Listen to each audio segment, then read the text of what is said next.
السلام علیکم ورحمۃ اللہ وبرکاتہ نحمدہ ونصلی علی رسولہ الکریم اما بعد فاعوذ باللہ من الشیطان الرجیم بسم اللہ الرحمن الرحیم رب اشرح لی صدری ویسر لی امری واحلل عقدۃ من لسانی یفقہوا قولی واجعل لی وزیرا من اہلی ربنا زدنا علما اللہم فقہنا فی الدین یا مقلب القلوب ثبت قلبی علی دینک یا مصرف القلوب صرف قلبی علی طاعتک اللہم الہمنی رشدی واعذنی من شر نفسی اللہم ایدنا بروح القدس اللہم بارک لنا فی اوقاتنا اللہم لا سہل الا ما جعلتہ سہلا وانت تجعل الحزن سہلا اذا شئت آمین ثم آمین یا رب العالمین۔ ہم پڑھے ہیں 16واں پارہ، آج ہم انشاءاللہ سورہ طٰہٰ شروع کریں گے۔ اعوذ باللہ من الشیطان الرجیم بسم اللہ الرحمن الرحیم۔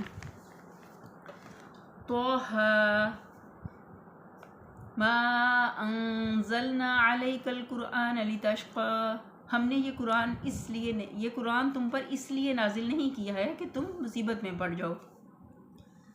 الا تذکرۃ لمن یخشی، یہ تو ایک یاد دہانی ہے ہر اس شخص کے لیے جو ڈرے۔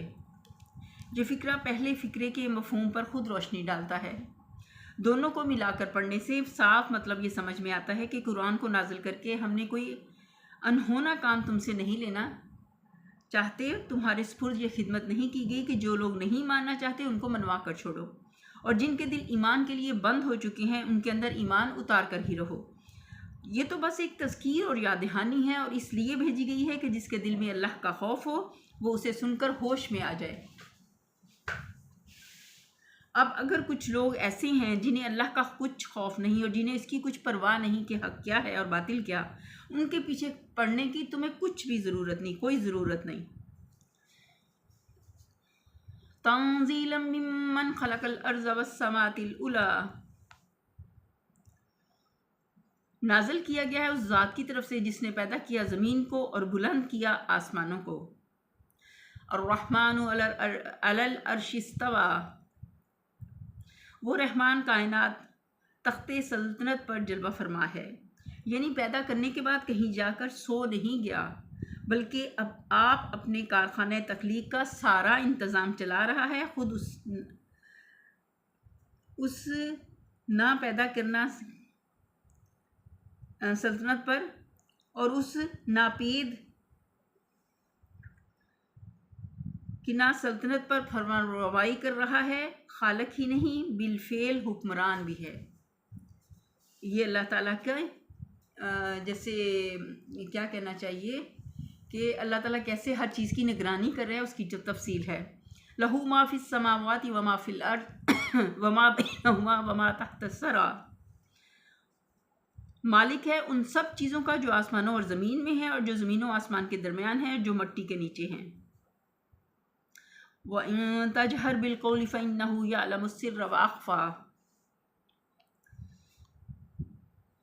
تم چاہے اپنی بات پکار کر کہو، وہ چپکے سے کہی ہوئی بات بلکہ اس سے مخفی تر بات بھی جانتا ہے۔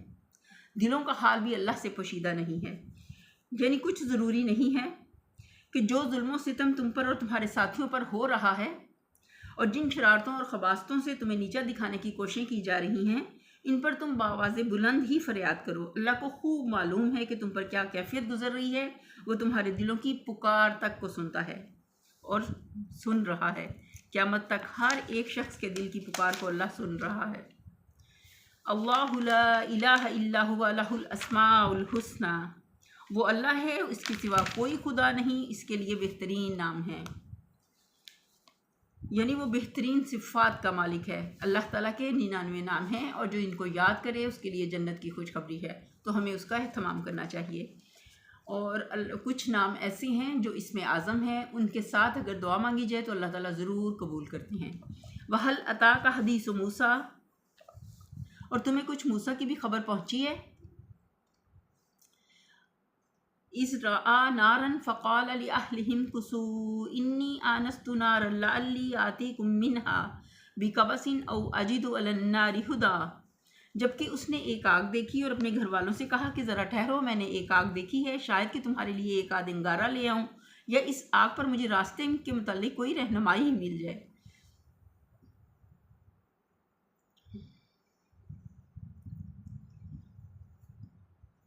یہ اس وقت کا قصہ ہے جب حضرت موسیٰ چند سال مدین میں جلا وطنی کی زندگی گزارنے کے بعد اپنی بیوی کو، جن سے مدین ہی میں شادی ہوئی تھی، کہ لے کر مصر کی طرف واپس جا رہے تھے۔ اس سے پہلے کی سرگزشت سورہ قصص میں بیان ہوئی ہے، جس کا خلاصہ یہ ہے کہ جب حضرت موسیٰ کے ہاتھوں ایک مصری ہلاک ہو گیا تھا اور اس پر انہیں اپنی گرفتاری کا اندیشہ لاحق ہو گیا، تو وہ مصر سے بھاگ کر مدین میں پناہ گزین ہوئے تھے۔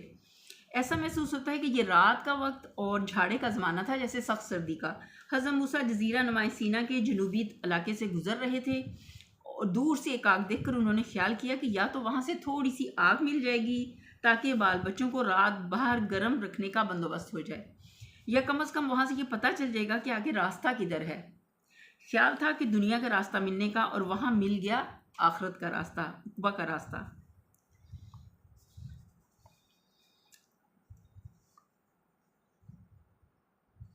فلما اتاہا نودی یا موسیٰ، وہاں پہنچا تو پکارا گیا، اے موسیٰ میں ہی تمہارا رب ہوں۔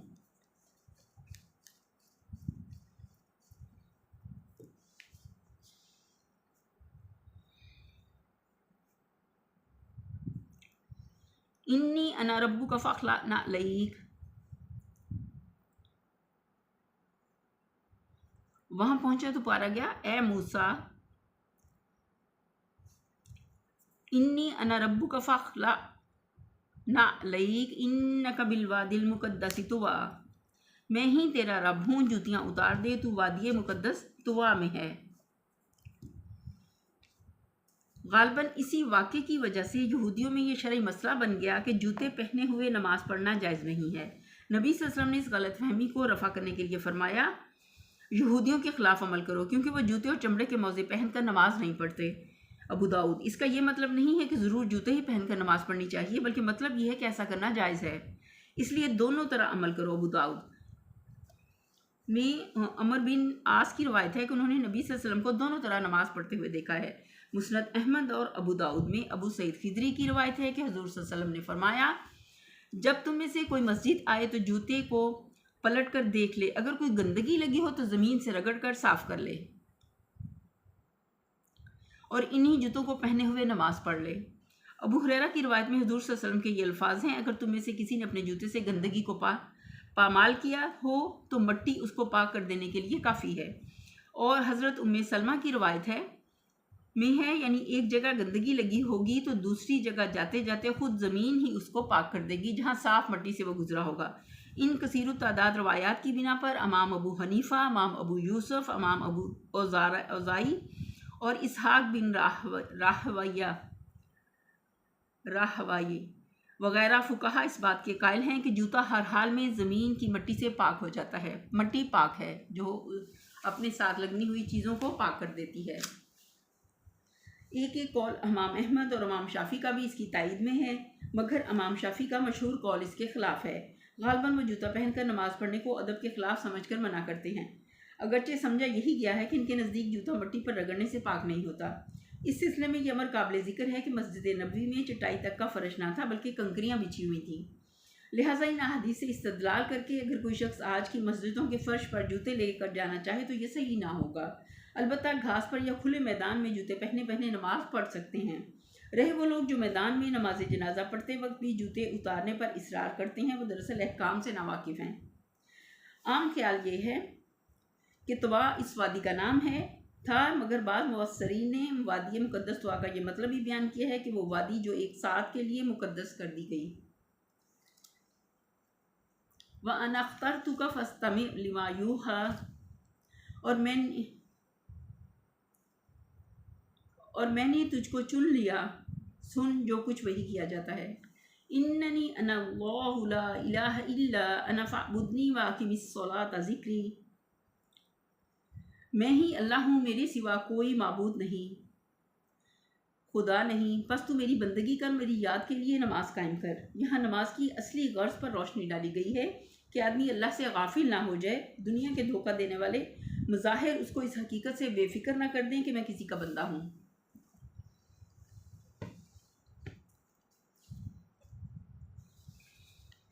آزاد خود مختار نہیں ہوں، اس فکر کو تازہ رکھنے سے خدا سے آدمی کا تعلق جوڑے رکھنے کا سب سے بڑا ذریعہ نماز ہے۔ جو ہر روز کئی بار آدمی کو دنیا کے ہنگاموں سے ہٹا کر اللہ کی طرف لے جاتی ہے۔ ان الساعۃ آتیۃ اکاد اخفیها لتجزی کل نفس بما تسعی، قیامت کی گھڑی ضرور آنے والی ہے، میں اس کا وقت مخفی رکھنا چاہتا ہوں تاکہ ہر متنفس اپنی صحیح کے مطابق بدلہ پائے۔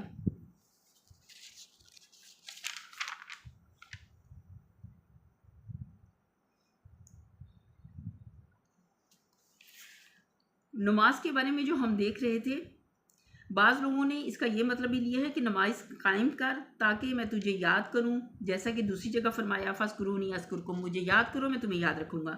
ضمناً اس آیت سے مسئلہ یہ بھی نکلتا ہے کہ جس شخص کو بھول لاحق ہو جائے اور اسے جب بھی یاد آئے وہ نماز ادا کر لے۔ حدیث میں حضرت انس سے مروی ہے کہ حضور صلی اللہ علیہ وسلم نے فرمایا جو شخص کسی وقت کی نماز بھول گیا ہو اور اسے چاہیے کہ جب یاد آئے کہ ادا کر لے تو ادا کر لے، اس کے سوا اس کا کوئی کفارہ نہیں۔ بخاری مسلم۔ اسی معنی میں ایک روایت میں حضرت ابو ہریرہ سے مروی ہے جسے مسلم، ابو داؤد اور نسائی وغیرہ نے بھی لیا ہے، اور ابو قتادہ کی بھی روایت ہے کہ حضور صلی اللہ علیہ وسلم سے پوچھا گیا اگر ہم نماز کے وقت سو گئے ہوں تو کیا کریں؟ آپ صلی اللہ علیہ وسلم نے فرمایا اس میں کچھ قصور نہیں، قصور تو جاگنے کی حالت میں ہے۔ جب تم میں سے کوئی شخص بھول جائے یا سو جائے تو جب بیدار ہو یا یاد آئے فوراً نماز پڑھ لے۔ ترمذی، نسائی اور ابو داؤد۔ توحید کے بعد دوسری حقیقت جو ہر زمانے میں تمام انبیاء علیہ السلام پر منکشف کی گئی ہے اور جس کی تعلیم دینے پر وہ مامور کیے گئے آخرت ہے۔ یہاں نہ صرف اس حقیقت کو بیان کیا گیا بلکہ اس کے مقصد پر بھی روشنی ڈالی گئی ہے۔ یہ ساعت منتظرہ اس لیے آئے گی کہ ہر شخص نے دنیا میں جو کوشش کی ہے اس کا بدلہ آخرت میں پائے، اور اس کے وقت کو مخفی اس لیے رکھا گیا ہے کہ آزمائش کا مدہ پورا ہو سکے۔ جسے عاقبت کی کچھ فکر ہو اس کو ہر وقت اس گھڑی کا کھٹکا لگا رہے گا، اور یہ کھٹکا اسے بے راہ روی سے بچاتا رہے گا، اور جو دنیا میں گم رہنا چاہتا ہو وہ اس خیال میں مگن رہے کہ قیامت ابھی کہیں دور دور بھی نظر نہیں آتی۔ فلا یصدنک عنہا من لا یؤمن بہا واتبع ہواہ فترضی، پس کوئی ایسا شخص جو اس پر ایمان نہیں لاتا اور اپنی خواہش نفس کا بندہ بن گیا ہے تجھ کو اس گھڑی کی فکر سے نہ روک دے ورنہ تو ہلاکت میں پڑ جائے گا۔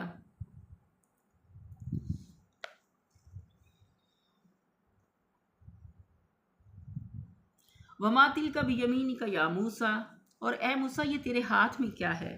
یہ سوال طلب علم کے لیے نہ تھا بلکہ یہ تو اللہ تعالیٰ کو بھی معلوم تھا کہ موسیٰ کے ہاتھ میں لاٹھی ہے۔ پوچھنے سے مقصود یہ تھا کہ لاٹھی کا لاٹھی ہونا حضرت موسیٰ کے ذہن میں اچھی طرح مستحضر ہو جائے اور پھر وہ اللہ کی قدرت کا کرشمہ دیکھے۔ قال ہی عصای اتوکأ علیہا واہش بہا علی غنمی ولی فیہا مآرب اخری، موسیٰ علیہ السلام نے جواب دیا یہ میری لاٹھی ہے، اس پر ٹیک لگا کر چلتا ہوں، اس سے اپنی بکریوں کے لیے پتے جھاڑتا ہوں اور بھی بہت سے کام ہیں جو اس سے لیتا ہوں۔ اب دیکھیں موسیٰ علیہ السلام اس کے فائدے گنوا رہے ہیں، اور جس سے ہم محبت کرتے ہیں اس سے لمبی بات کرنا چاہتے ہیں تو موسیٰ علیہ السلام ساری تفصیل اللہ کے سامنے رکھتے ہیں اور اپنے سارے کام گنواتے ہیں کہ وہ ان کے کتنی کام کی چیز ہے۔ تو اللہ تعالیٰ کیا حکم دیتے ہیں؟ قال القیہا یا موسیٰ، فرمایا پھینک دے اس کو موسیٰ۔ فَأَلْقَاهَا فَإِذَا هِيَ حَيَّةٌ تَسْعَىٰ، اس نے پھینک دیا اور یکایک وہ ایک سانپ تھا جو دوڑ رہا تھا۔ قَالَ خُذْهَا وَلَا تَخَفْ سَنُعِيدُهَا سِيرَتَهَا الْأُولَىٰ،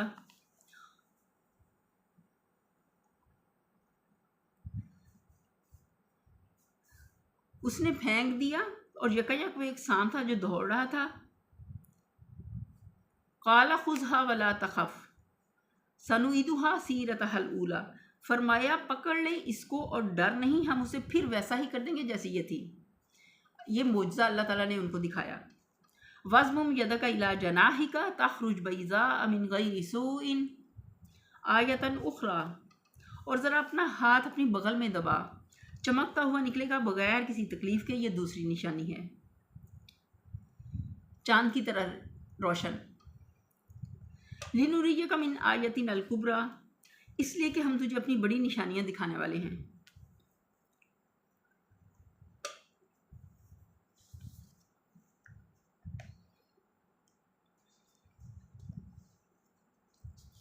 اگرچہ جواب میں صرف اتنا کہہ دینا کافی تھا کہ حضور یہ لاٹھی ہے، مگر حضرت موسیٰ نے اس سوال کا جو لمبا جواب دیا وہ اس کی وقت کی قلبی کیفیت کا ایک دلچسپ نقشہ پیش کرتا ہے۔ قاعدے کی بات ہے کہ جب آدمی کسی کو بڑی شخصیت سے بات کرنے کا موقع مل جائے تو وہ اپنی بات کو طول دینے کی کوشش کرتا ہے تاکہ اسے زیادہ سے زیادہ دیر تک اس کے ساتھ ہم کلامی کا شرف حاصل رہے۔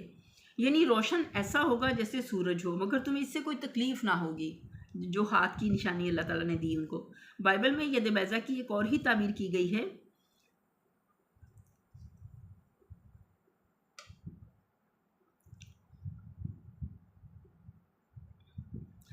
جو وہاں سے نکل کر ہمارے ہاں کی تفسیروں میں بھی رواج پا گئی ہے۔ وہ یہ کہ حضرت موسیٰ نے جب بغل میں ہاتھ ڈال کر باہر نکالا تو پورا ہاتھ برس کے مریض کی طرح سفید تھا، پھر جب دوبارہ اسے بغل میں رکھا تو وہ اصلی حالت پر آ گیا۔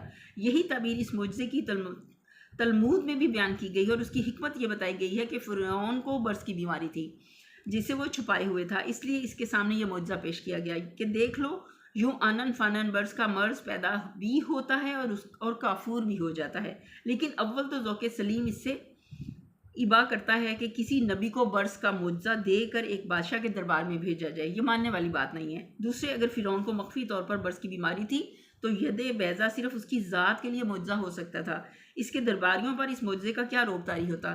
لہٰذا صحیح بات وہی ہے جو قرآن سے ہم نے اوپر بیان کی ہے کہ اس ہاتھ میں سورج کی سی چمک پیدا ہو جاتی تھی جسے دیکھ کر آنکھیں خیرہ ہو جاتی۔ قدیم مفسرین میں سے بھی بہتوں نے اس کے یہی معنی لیے ہیں، اور یہی حقیقت کے قریب تر معلوم ہوتے ہیں کہ یہ اللہ نے ان کو خاص معجزہ دیا تھا۔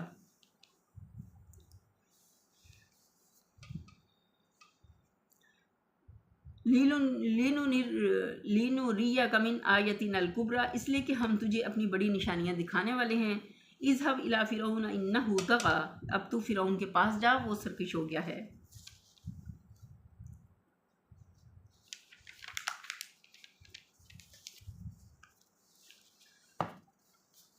قَالَ رَبِّ اشْرَحْ لِي صَدْرِي وَيَسِّرْ لِي أَمْرِي وَاحْلُلْ عُقْدَةً مِّن لِّسَانِي يَفْقَهُوا قَوْلِي وَاجْعَل لِّي وَزِيرًا مِّنْ أَهْلِي هَارُونَ أَخِي أُشْدُدْ بِهِ أَزْرِي وَأَشْرِكْهُ فِي أَمْرِي۔ موسیٰ نے عرض کیا، پروردگار میرا سینہ کھول دے، یعنی میرے دل میں اس منصب عظیم کو سنبھالنے کی ہمت پیدا کر دے اور میرا حوصلہ بڑھا دے۔ جو ایک بہت بڑا کام حضرت موسیٰ کے سپرد کیا جا رہا تھا، جس کے لیے بڑے دل گردے کی ضرورت تھی، اس لیے آپ نے دعا کی کہ مجھے وہ صبر و ثبات، وہ تحمل، وہ بے خوفی اور وہ عزم عطا کر جو اس کام کے لیے درکار ہے۔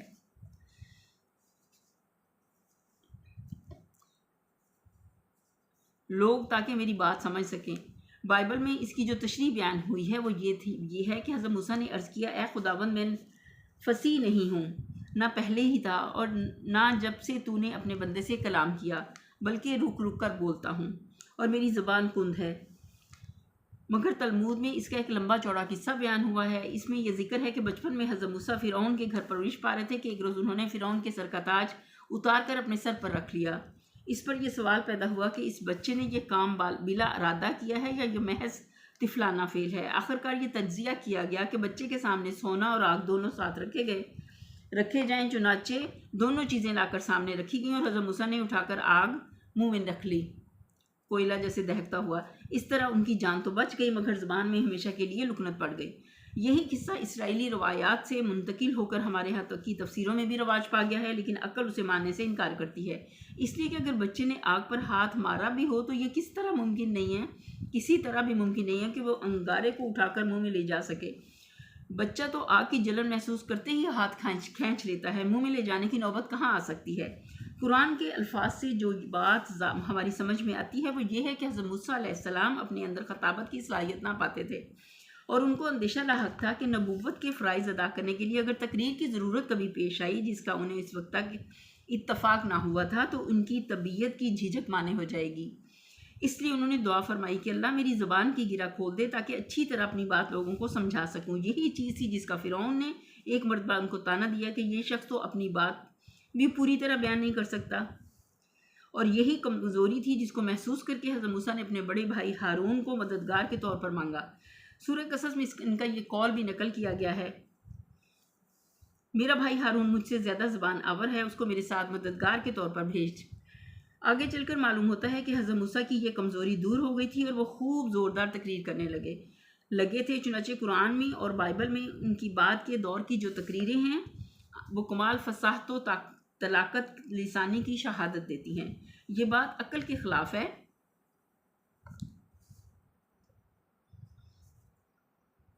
کہ اللہ تعالیٰ کسی حقلے یا توتلے آدمی کو اپنا رسول مقرر فرمائے، رسول کی شان کے خلاف ہے۔ رسول ہمیشہ شکل و صورت، شخصیت اور صلاحیتوں کے لحاظ سے بہترین لوگ ہوئے ہیں، جن کے ظاہر و باطن کا ہر پہلو دلوں اور نگاہوں کو متاثر کرنے والا ہوتا ہے۔ کوئی رسول ایسے عیب کے ساتھ نہیں بھیجا گیا اور نہیں بھیجا جا سکتا تھا جس کی بنا پر وہ لوگوں میں مضحکہ بن جائے یا حقارت کی نگاہ سے دیکھا جائے۔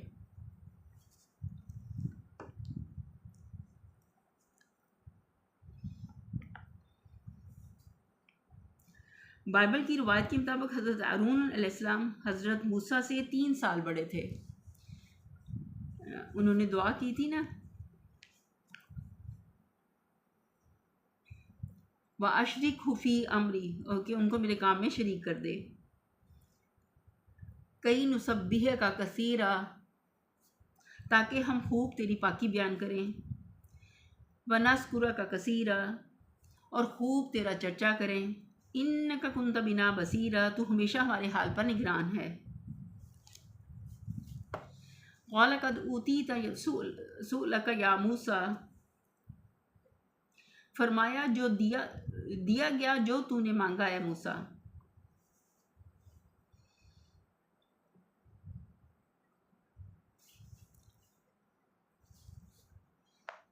یہیں پر ہم اپنے لیسن کا اختتام کرتے ہیں۔